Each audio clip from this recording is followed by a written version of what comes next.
What if I told you your network is slowing itself down? Old school hubs force devices to take turns like kids sharing a toy, but switches, they're the game changer. In this video, you'll discover how switches eliminate traffic jams, boost speeds with full duplex magic, and smartly route data using MAC addresses. Want to stop network bottlenecks and supercharge your connections? Keep watching. Your future self will thank you.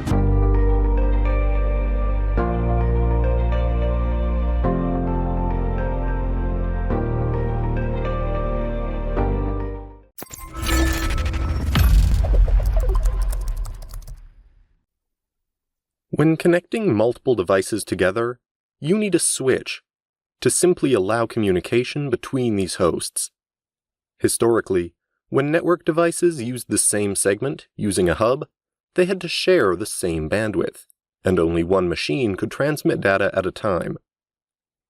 Network segments that share the same bandwidth are called collision domains, because when two or more machines in that segment attempt to communicate at the same time, collisions can occur. Today, it is essential to use switches as network devices. A switch works on the data link layer of the OSI model. It's layer 2. It divides a network into segments and reduces the number of devices that will use the same bandwidth. Each new segment then leads to a new area of collision. As shown in the figure with the switch, each port of the switch connects to a single PC or server, and represents a unique collision domain. As for the broadcasting field, this is another concept. This is a logical area of the network where any PC connected to that same network can directly communicate with all other PCs in the same domain without having to go through a router. Now we're going to talk about unicast frames. So in this diagram, when the two PCs communicate, they exchange unicast frames. The term unicast defines a point-to-point network connection from one host to another.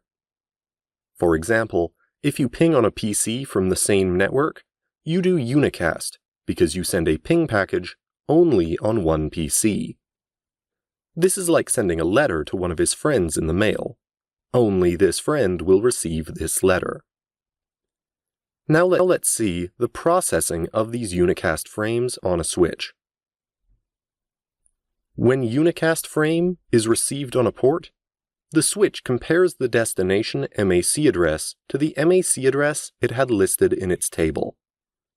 If the switch finds the MAC address and it is part of the same network as the source, then it will transmit the frame on the port that is attached to the address MAC. In this case, they say it switches the frame. If the MAC address is not in the same network as the source, then it will transmit it to the default gateway, also known as the gateway. And if the switch has no input into its table, then it transmits it to all these ports except the port on which it received the data. They say the plot is flooded. Switches have become indispensable for most networks. The segmentation of an LAN into several collision areas. Each port of the switch represents a separate collision domain.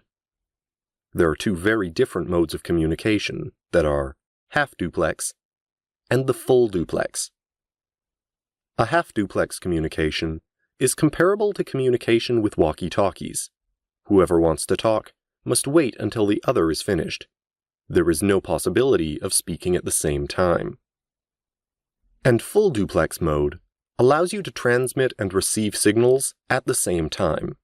It's like a phone call. Everyone can talk at the same time. With a switch, each station connected to one of these ports has a bandwidth that is properly dedicated to it and operates in full duplex.